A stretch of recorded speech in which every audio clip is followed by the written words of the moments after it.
നമുക്കിനി നേരെ മട്ടന്നൂരിലേക്ക് പോകണം. ഏറെ പ്രിയപ്പെട്ട ഒരു സ്ഥാനാർത്ഥിയാണ് ഡിവൈഎഫ്ഐയുടെ സംസ്ഥാന സെക്രട്ടറി വി കെ സനോജ് മട്ടന്നൂരിൽ നിന്ന് ചേരുകയാണ്. Good afternoon Sanoj. നമസ്കാരം. ഏറെ നേരമായി കാത്തിരിക്കുന്നു എന്നറിയാം. ഏതായാലും ആ കാത്തിരിപ്പൊക്കെ അവസാനിക്കുകയാണ്. ഈ ദിവസങ്ങളുടെ കാത്തിരിപ്പ് തീർന്നു. നല്ല ചിരിയിൽ സനോജേട്ടൻ ഇരിക്കുന്നുണ്ട്. ജയം ഉറപ്പിച്ചു കഴിഞ്ഞു അല്ലേ മട്ടന്നൂരിൽ? ചുവന്ന കരങ്ങളോടെ തൂക്കില്ലേ? ഉറപ്പല്ലേ?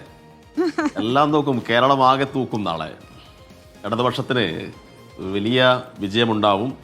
ഇനിയിപ്പോൾ ചില പ്രവചനത്തെല്ലാം അടിസ്ഥാനപ്പെടുത്തി പല വിധത്തിൽ ആഘോഷങ്ങൾ നടത്തുന്നു UDF എന്നൊക്കെയുള്ള വാർത്തകളാണ് കേൾക്കുന്നത്. അവർക്കെല്ലാം വലിയ നിരാശ നാളെ രാവിലെ 8 മണി മുതൽ തന്നെ ഉണ്ടാവേണ്ടി വരും എന്ന് തന്നെയാണ് ഉറപ്പിച്ചും പറയാനുള്ളത്.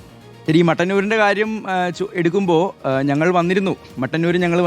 സനോജേട്ടൻ്റെ ഒരു റാപ്പിഡ് ഫയർ ഒക്കെ എടുത്തിരുന്നു. അപ്പോൾ അത് വലിയ വൈറലാകുകയും ആളുകൾ കാണുകയൊക്കെ ചെയ്തിരുന്നു. എന്താണെങ്കിലും ആ സമയത്ത് വലിയ ആത്മവിശ്വാസം കണ്ടു, ചുറ്റും ഒരു കൂട്ടം ആളുകളെയും കണ്ടു.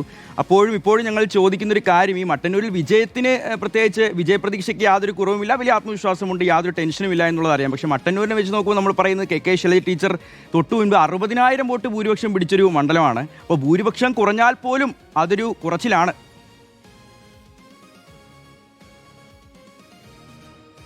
അല്ല, ഭൂരിപക്ഷം കുറയുന്ന പ്രശ്നമില്ല. കേരളത്തിലെ മികച്ച ഭൂരിപക്ഷമായിരുന്നു കഴിഞ്ഞ വർഷം ഇവിടെ ഉണ്ടായത്. ആ ഭൂരിപക്ഷത്തേക്കാൾ കൂടുതൽ ഭൂരിപക്ഷത്തിൽ മട്ടന്നൂരിൽ വിജയിക്കും. മട്ടന്നൂരിൽ മികച്ച വിജയമുണ്ടാവും. മട്ടന്നൂരിൽ മാത്രമല്ല, കേരളത്തിൽ നിങ്ങൾ പ്രവചിക്കുന്നതിനേക്കാൾ അപ്പുറത്തുള്ള വലിയ ഭൂരിപക്ഷത്തോടുകൂടി ഈ കേരളത്തിലെ ഓരോ ഇടതുപക്ഷത്തിൻ്റെ സ്ഥാനാർത്ഥിയും ഞെട്ടിപ്പിക്കുന്ന വിജയം കൈവരിക്കും എന്ന കാര്യത്തിൽ ഒരു തർക്കവും ഞങ്ങളെ സംബന്ധിച്ചിടത്തോളം ഇല്ല. അതുകൊണ്ട് ഞങ്ങൾക്ക് നല്ല ആത്മവിശ്വാസമുണ്ട്. ജനങ്ങൾ ഞങ്ങളെ കൈവിടുന്ന പ്രശ്നമുണ്ടാവില്ല. ഈ 10 വർഷവും ജനങ്ങളുടെ കൂടെ നിന്നു. ജനങ്ങൾക്ക് ഏറെ സഹായകരമായിട്ടുള്ള നിരവധി വികസന പ്രവർത്തനങ്ങൾ ഏറ്റെടുത്തു. പ്രതിസന്ധി ഉണ്ടായ ഘട്ടത്തിലെല്ലാം കൈമൈ മറന്ന് എല്ലാ വിഭാഗം ആളുകളെയും അണിനിരത്തിക്കൊണ്ട് ഇടപെടൽ നടത്തി.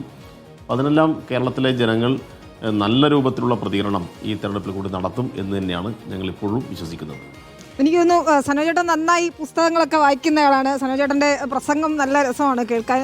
പ്രചാരണത്തിന് ഒരുപക്ഷെ എഴുത്തുകാർ, അങ്ങനെ മറ്റൊരു മേഖലയിൽ നിന്ന് ആളുകളെ, സിനിമാ പ്രവർത്തകർ, അങ്ങനെ എനിക്ക് തോന്നുന്നു ഡിവൈഎഫ്ഐ സംസ്ഥാന സെക്രട്ടറി എന്ന രീതിയിൽ കാഴ്ചവെച്ച പ്രവർത്തികൾ, ചെയ്ത കാര്യങ്ങൾ, ഒപ്പം അത്തരം ബന്ധങ്ങൾ, അതൊക്കെയും അവിടെ പ്രചാരണത്തിൽ എത്തിക്കാനായി മട്ടന്നൂർ പോലൊരു സ്ഥലത്ത് ഈ ആളുകളെയൊക്കെ എത്തിച്ചുകൊണ്ട് അവരുടെ കാഴ്ചപ്പാടുകളൊക്കെ അവതരിപ്പിക്കാനുമായി അല്ലേ സനോജ്?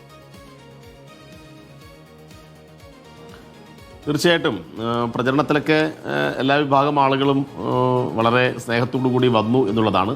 എൻ്റെ തിരഞ്ഞെടുപ്പിൽ കെട്ടിവെക്കാനുള്ള തുക തന്ന് ഞങ്ങളുടെ പരിപാടിക്കകത്ത് പങ്കെടുത്തുകൊണ്ട് സംസാരിച്ചത് ബെന്യാമൻ മാഷായിരുന്നു. ബെന്യാമൻ പോലെയുള്ള ഒരു എഴുത്തുകാരൻ ഒരു ഇലക്ഷൻ പ്രചരണത്തിന് എനിക്ക് തോന്നുന്നു ആദ്യമായിട്ടായിരിക്കും നേരിട്ട് വന്നിട്ടുണ്ടാവുക എന്നാണ് ഞാൻ മനസ്സിലാക്കുന്നത്. അപ്പോൾ ബെന്യാമൻ മാഷയുടെ വലിയ പിന്തുണ ആദ്യഘട്ടത്തിലുണ്ടായി. പിന്നീട് നിരവധി ആളുകൾ ഞങ്ങളുടെ വിവിധ പ്രചരണ പരിപാടികളിലുടനീളം വന്നു. വിവിധ പ്രചരണ യോഗങ്ങളിൽ കവി മുരുകൻ കാട്ടാക്കട എത്തിയിരുന്നു, നടൻ ഇർഷാദ് എത്തിയിരുന്നു, നടൻ സന്തോഷ് കീഴാറ്റൂർ വന്നിരുന്നു, സിനിമാ താരം നിഖില വിമൽ ഞങ്ങളുടെ പരിപാടിക്കകത്ത് പങ്കെടുത്തിരുന്നു. അതുപോലെ തന്നെ വിവിധ വിഭാഗം മേഖലകളിലെ പ്രമുഖരായിട്ടുള്ള ധാരാളം ആളുകൾ ഞങ്ങളുടെ പരിപാടിക്കകത്ത് എത്തി.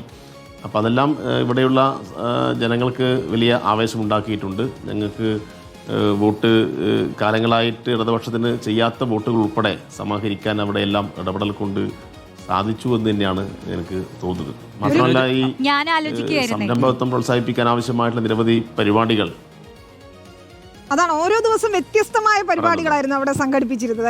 ഞാൻ ആലോചിക്കായിരുന്നു, ഇപ്പോൾ നമ്മളിപ്പോൾ സംസാരിച്ച യുവ നേതാക്കളോടൊക്കെ ചോദിച്ചൊരു ചോദ്യമുണ്ട്, ടെൻഷൻ ഉണ്ടോന്ന്. പക്ഷേ വി കെ സനോജിനോട് ടെൻഷൻ ഉണ്ടോന്ന് ഏത് കാര്യത്തിലാണ് ചോദിക്കേണ്ടത്? ഒന്ന് ജയിച്ചോ തോറ്റോ എന്നുള്ളതിൽ വി കെ സനോജിനോട് ടെൻഷൻ ഉണ്ടാവുമോ? കുറവായിരിക്കും. കേരളത്തിന്റെ കാര്യത്തിൽ ടെൻഷൻ ഉണ്ടോ?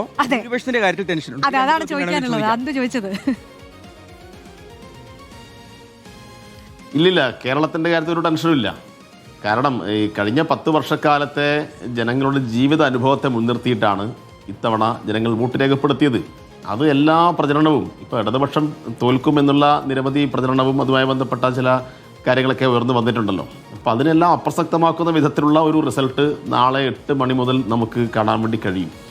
അതിനു വേണ്ടിയിട്ടുള്ള ഒരു ആകാംക്ഷയാണ് ഇപ്പോൾ ഉള്ളത്. കാരണം ഇത്രയേറെ കാര്യങ്ങൾ ചെയ്ത ഒരു ഗവൺമെൻറ് വേണ്ട എന്ന് പറയുകയും ചില ആളുകളുടെ മനസ്സിലിരിപ്പ് ഞങ്ങൾ മനസ്സിലാക്കുകയും ചെയ്തു. അപ്പോൾ അവർക്ക് ഒരു കനത്ത പ്രഹരമേൽക്കുന്നത് കാണാനാവശ്യമായിട്ടുള്ള ഒരു ആകാംക്ഷ, എന്തായിരിക്കും അവരുടെ എല്ലാം മുഖഭാവം നാളെ എന്ന് കാണാനുള്ള ഒരു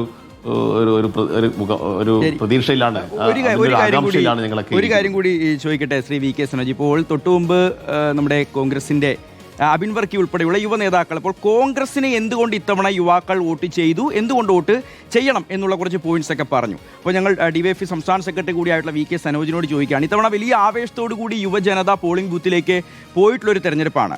പോളിംഗ് ശതമാനം 80-നോട് അടുത്തെത്തുകയും ചെയ്തു. യുവാക്കളെല്ലാം ഒരു പ്രത്യേക ലക്ഷ്യത്തിന് വേണ്ടിയോ അല്ലെങ്കിൽ എന്തോ അവർ വോട്ട് ചെയ്യാൻ എത്തിയിട്ടുണ്ട്. അല്ലെങ്കിൽ ചില തവണയൊക്കെ നമ്മൾ പറയാറുണ്ട് ഇപ്പോൾ ഈ യുവാക്കൾക്ക് രാഷ്ട്രീയത്തോട് താല്പര്യമില്ല, തെരഞ്ഞെടുപ്പിനോട് താല്പര്യമില്ല. പക്ഷേ ഇത്തവണ അങ്ങനെ ആയിരുന്നില്ല.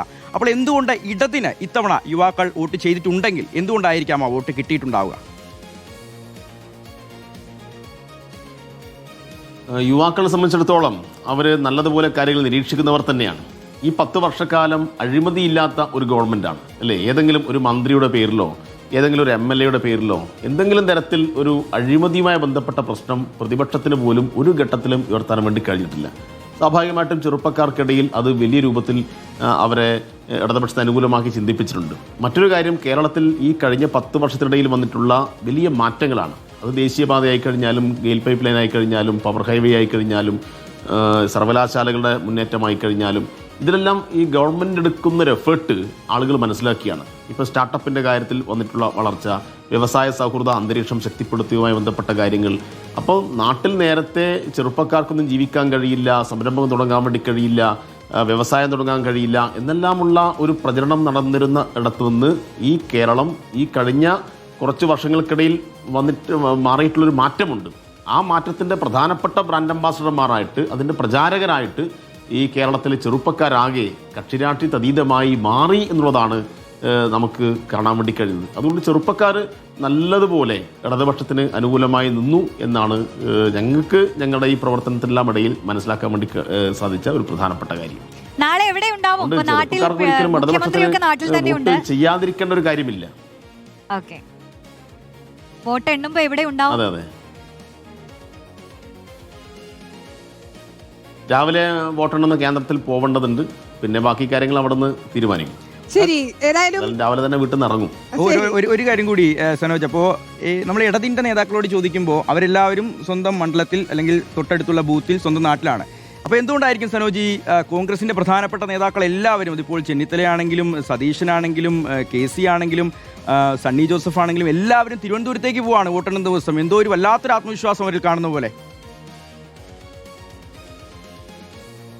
അല്ല, ആത്മവിശ്വാസമല്ല, അത് അവർക്ക് കഴിഞ്ഞ 2021 അവർ 2.5 വർഷം മുഖ്യമന്ത്രി സ്ഥാനമൊക്കെ വീതം വെച്ചെടുത്ത അനുഭവം നമ്മുടെ മുമ്പിൽ ഉണ്ടായിരുന്നല്ലോ. അപ്പോൾ 2021 ഇപ്പോൾ അന്ന് 2021 മുഖ്യമന്ത്രി സ്ഥാനത്തേക്ക് 2 ആളെ പേരാ പ്രധാനമായിട്ട് ഉയർന്നു കേട്ടത്. ഇപ്പോൾ ഒരു 3-ൽ കൂടുതൽ ആളുകളുടെ പേര് കേൾക്കുന്നുണ്ട്. അപ്പോൾ ആദ്യം അവിടെ കസരയിൽ എങ്ങനെയൊക്കെയാണ് പങ്കുവെക്കൽ നടക്കുക, അങ്ങനെയൊക്കെയുള്ള ആശങ്കയാണ് അവരെ സംബന്ധിച്ചിടത്തോളം ഉണ്ടാവുക. ഞങ്ങളുടെ പാർട്ടിയെ സംബന്ധിച്ചിടത്തോളം, ഞങ്ങളുടെ മുന്നേ സംബന്ധിച്ചിടത്തോളം പ്രത്യേകിച്ച് ഏതെങ്കിലും ഒരു ഓഫീസിൽ പോയി തിരക്ക് കൂട്ടിയിട്ട് എന്തെങ്കിലും അധികാരം പങ്കുവെക്കേണ്ട കാര്യമില്ലല്ലോ. ഞങ്ങൾക്ക് അതിന് ഇലക്ഷൻ റിസൾട്ട് നോക്കി അതിനുശേഷം മുന്നണി യോഗമുണ്ട്, പാർട്ടി യോഗമുണ്ട്, നേതൃത്വത്തിൻ്റെതായ തീരുമാനങ്ങൾ അതുമായി ബന്ധപ്പെട്ട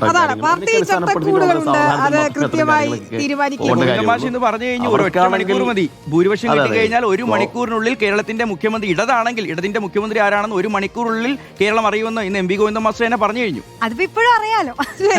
ഉറപ്പല്ലേ? അല്ല, അത് നിങ്ങൾക്കും അറിയാവുന്ന കാര്യമല്ലേ? അല്ല, ഞങ്ങള് ഇലക്ഷൻ പ്രഖ്യാപിച്ചതിന് ശേഷം മണിക്കൂറുകൾക്കകം ഞങ്ങൾ സ്ഥാനാർത്ഥിയെ പ്രഖ്യാപിച്ചല്ലോ.